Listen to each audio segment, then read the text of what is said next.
You cannot come into this building and turn the ball over and expect to win. And obviously OKC's defense, that's what they do. They do it at an elite level. And then Gilgeous-Alexander, he showed why he's the MVP.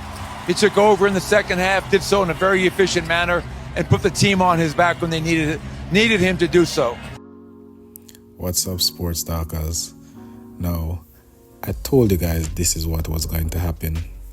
I told you why ESPN hired Michael Malone. I spoke about this a couple of videos ago. The title of the video is ESPN Crazy Plan Backfires in Their Face.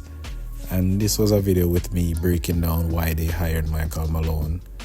And I basically just said that they hired him just for the headlines and the stories and the fact that Denver had a chance to make the conference finals.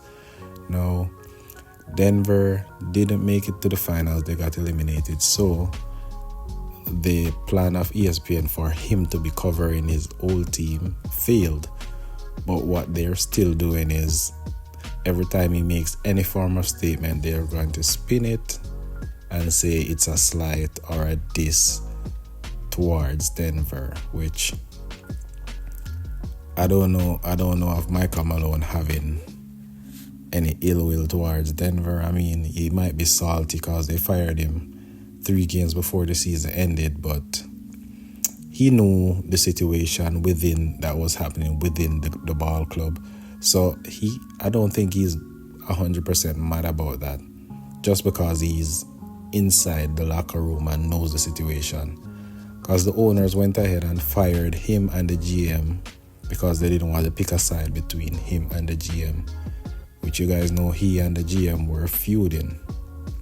The GM, Calvin Booth, I think his name is. They were feuding. They had disagreements about players, the usage of players.